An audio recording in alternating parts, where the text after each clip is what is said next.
My name is Mary, and I never thought my life would turn out like this. I grew up in what I thought was a normal family, at least. It was normal to us. My dad was always busy with his window frame business, and my mom took care of the house. We weren't rich, but we were doing okay. Dad didn't talk much about work at home.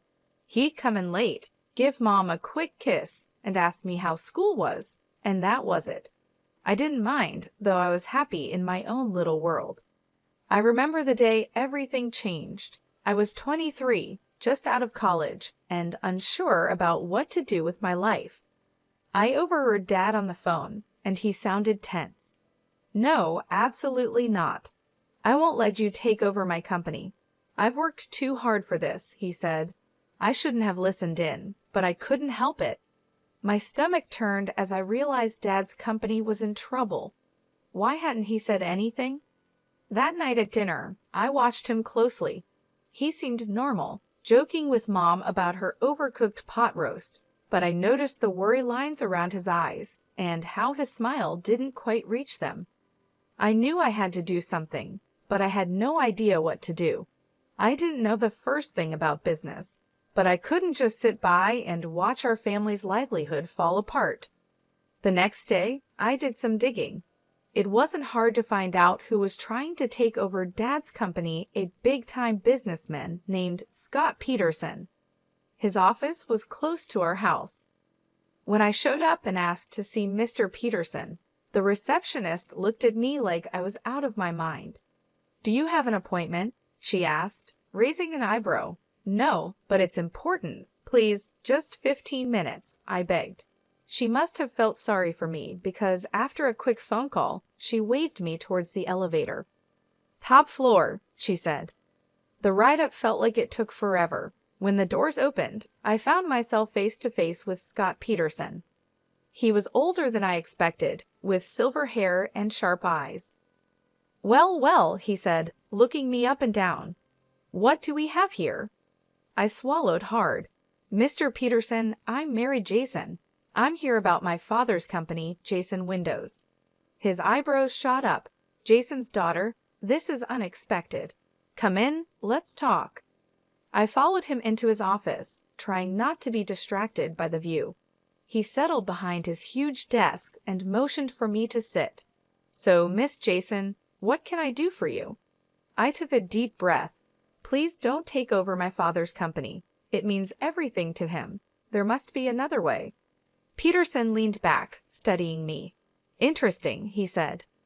"I have a deal for you, Miss Jason," Peterson said. "I'll leave your father's company alone if you agree to marry my son." I stared at him, thinking I must have heard him wrong. "Excuse me." "You heard me. Marry my son and help him mature a bit. Do that, and your father's company is safe." I left Peterson's office in a daze. Marry his son? Was he crazy? But the more I thought about it, the more I realized I didn't have many options. It was either this or watch my father's life's work fall apart.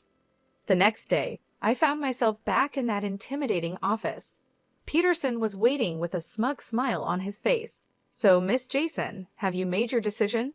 I took a deep breath. "Yes, I'll do it. I'll marry your son." Peterson clapped his hands together. "Excellent. Let me introduce you two, shall we?" Before I knew it, I was being led into another room, and there he was, Peterson's son. I had expected some stiff businessmen, but the man who stood up to greet me was nothing like that. He was tall, with messy dark hair and a crooked smile. "Hey," he said, extending his hand. "I'm Adam. You must be Mary." I shook his hand, trying not to show my surprise. "Yeah, that's me." Adam's father cleared his throat. "I'll leave you two to get acquainted."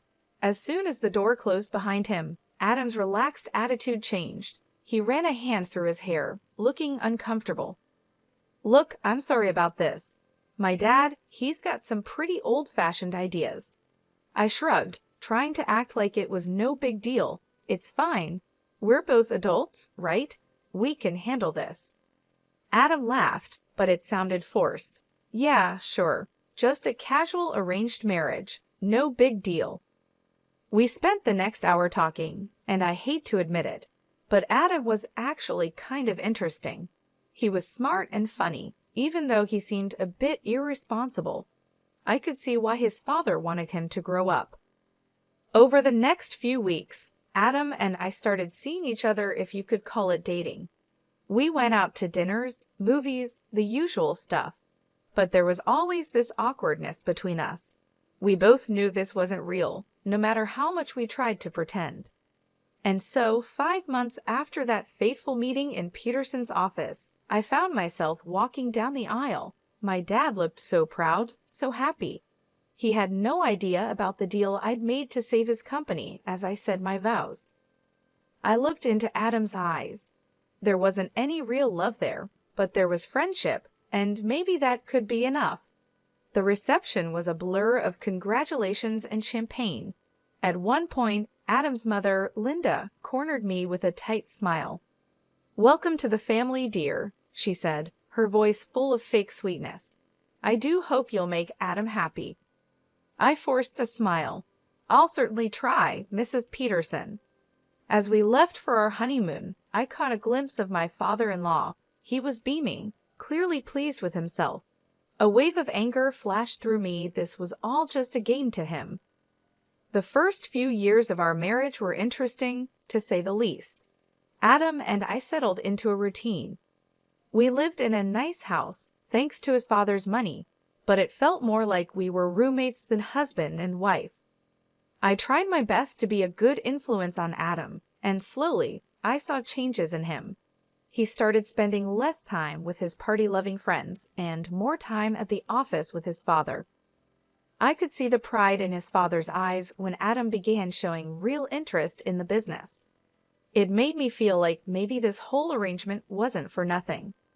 Adam's mother, on the other hand, was a different story. She never said anything directly, but I could feel her disapproval.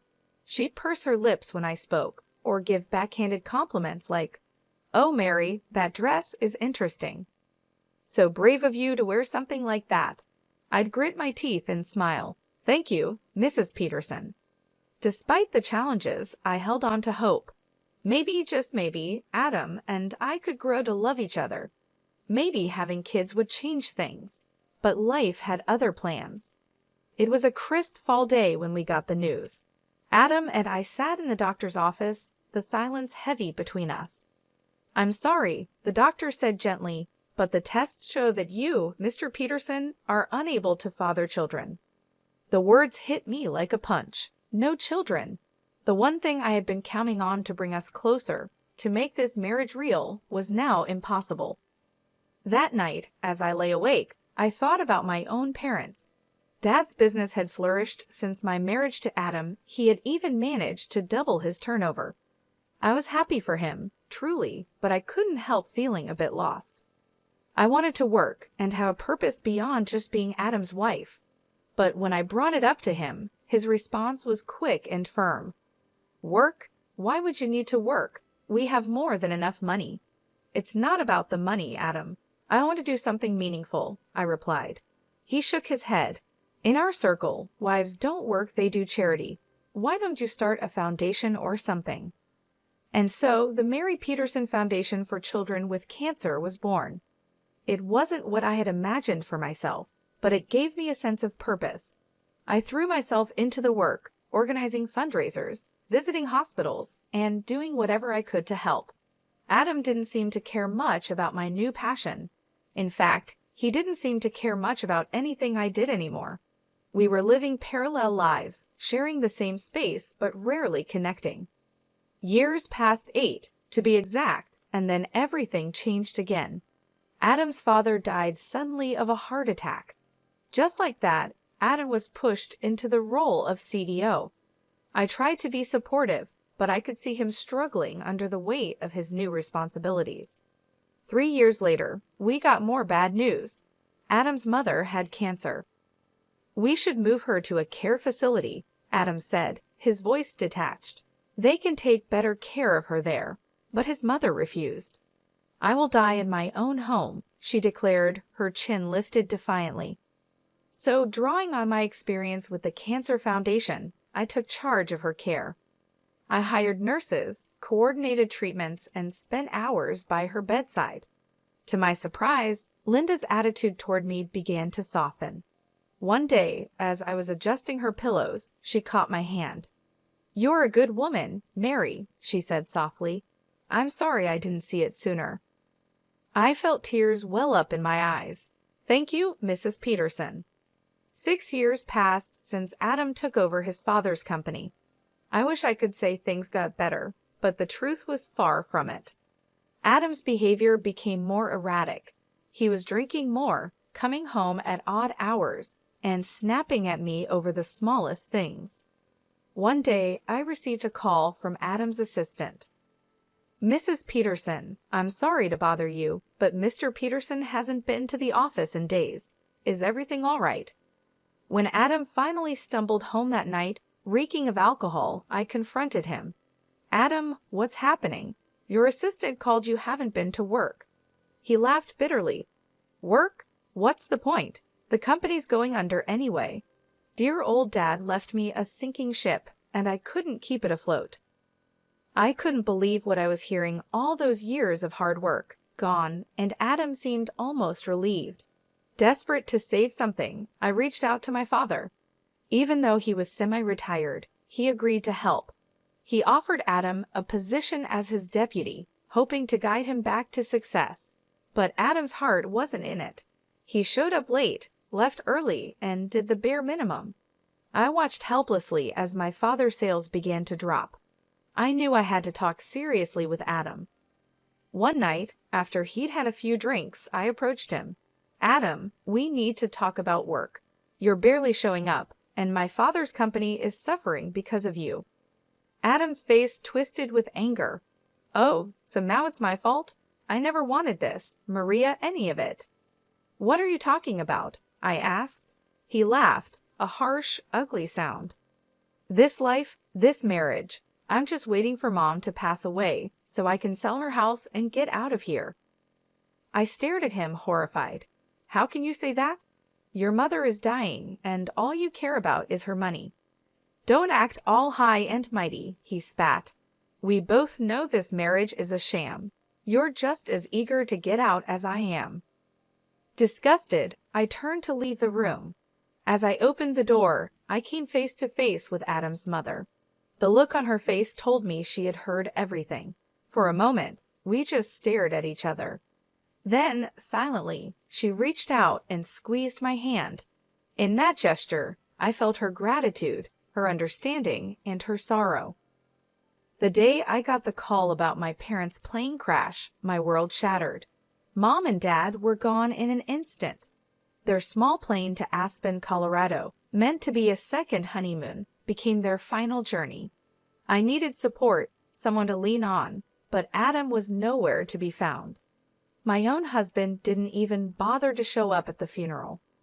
As I stood there, watching my parents' caskets lowered into the ground, I felt more alone than ever. After the funeral, anger began to replace my sorrow. How dare he? How could he abandon me when I needed him most? Fueled by this new fury, I marched into Dad's company, our company now, I supposed.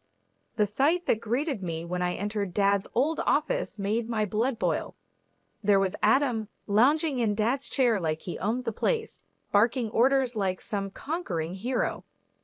"Adam," I said, my voice tight with barely contained rage, "we need to talk." He looked up, his face full of annoyance. "What is it now, Maria? Can't you see I'm busy?" I snapped, "You couldn't even be bothered to come to my parents' funeral." Adam rolled his eyes. "Oh, here we go with the lecturing again. You know what, Maria? Always nagging, always pushing. Well, I'm done with it, and I'm done with you." I stared at him, shocked. Then I noticed something change in his eyes. A cold, calculating look replaced the anger. "You know, Maria," he said, his voice suddenly calm, "this company is worth about $25 million. And guess what? As deputy director, it's all mine now." My heart sank. "What are you talking about?" He leaned back in the chair, Dad's chair, with a smug smile. "I'm the deputy director. I have all the passwords, access to all the accounts. I'm in charge now, and there's nothing you can do about it." "You can't do this," I said, my voice shaking. "You've already ruined your father's company. I won't let you do the same to my father's legacy." Adam laughed, a cold, harsh sound. "Oh, I'm not going to run it. I'm going to sell it piece by piece, and then I'm going to live like a king." Before I could stop him, he turned to the computer.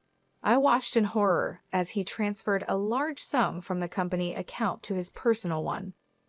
"There," he said, turning back to me, "that should keep me comfortable for a while." Then, as if this whole thing was just a minor inconvenience, he reached into his desk drawer and pulled out a stack of papers.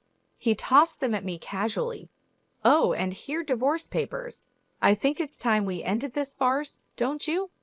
I caught the papers reflexively, my mind reeling. This couldn't be happening. It was too much, too fast. My parents dead, my marriage over, my father's company being stolen right in front of me. I left the office in a daze, clutching the divorce papers in my hand.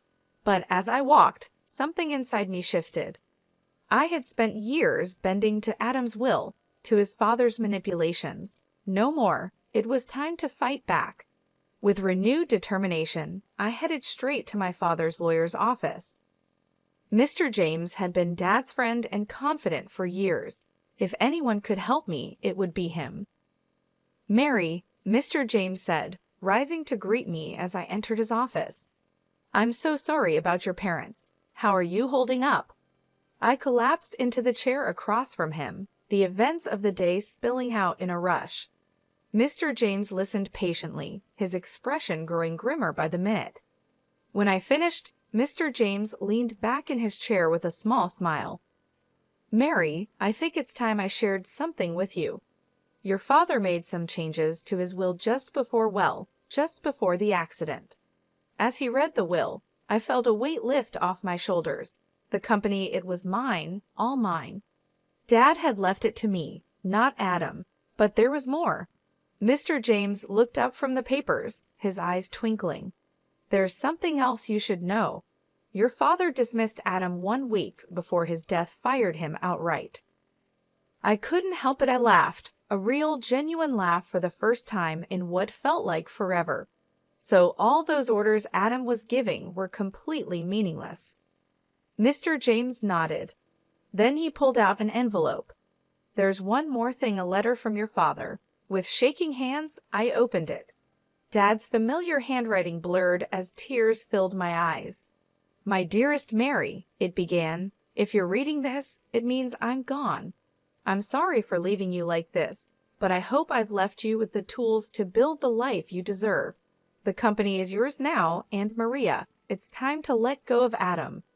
You've given enough of yourself to that marriage. It's time to live for you. I love you, sweetheart. Make me proud." I looked up at Mr. James, wiping my eyes. "Do you have a pen?" Without a word, he handed me one. I signed the divorce papers Adam had given me, feeling lighter with each stroke of the pen. "Can you file these?" I asked, handing them back. "I want this done as quickly as possible." Mr. James nodded. "Consider it done." As I left his office, I felt free for the first time in years, maybe for the first time ever. I was in control of my own life. No more Adam, no more Petersons pulling my strings. On impulse, I pulled out my phone and called Karen, my best friend from the Charity Foundation. "Karen, it's Mary. Want to meet for coffee? I've got some news." An hour later, we were seated in our favorite cafe, lattes in hand. "So," Karen said, eyeing me curiously, "what's this big news?" I took a deep breath, then let it all out. Adam, the company, the divorce. Karen listened, her eyes widening. When I finished, she reached across the table and squeezed my hand. "Girl, you're free, and now you're the boss." I couldn't help but smile at her enthusiasm. "I don't know, Karen. Can I really run a company?" I asked, feeling uncertain. She gave me a stern look. "Are you kidding me, Mary? You've been running that charity foundation like a pro for years. You're smart, you're organized, and you actually care about people. You're going to be an amazing CEO." After my talk with Karen, I felt more confident. It was time to face reality and get my things from Adam's house. I never really thought of it as my home, and now I understood why. When I arrived, I found my mother-in-law, Linda, in the living room. She looked tired, worn out from her battle with cancer. "Linda," I said gently, "I'm here to get my things. Adam and we're getting divorced." To my surprise, her eyes filled with tears.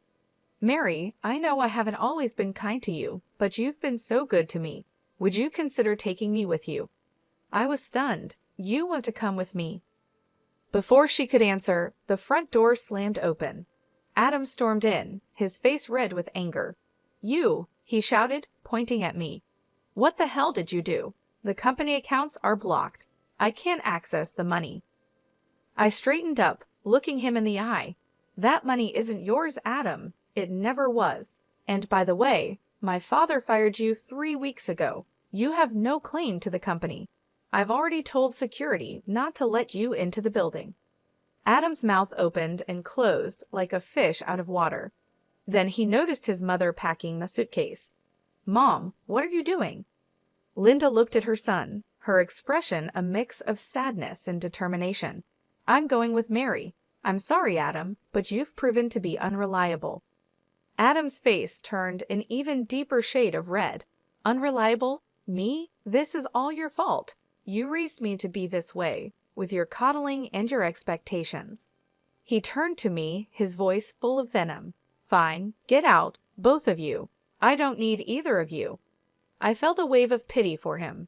This angry, bitter man was a far cry from the charming, if irresponsible, guy I had married. But I couldn't let that sway me, not anymore. "Come on, Linda," I said softly. "Let's get your things."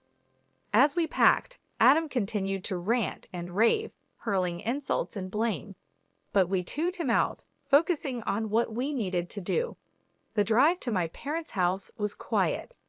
Linda dozed in the passenger seat, the stress of the day taking its toll.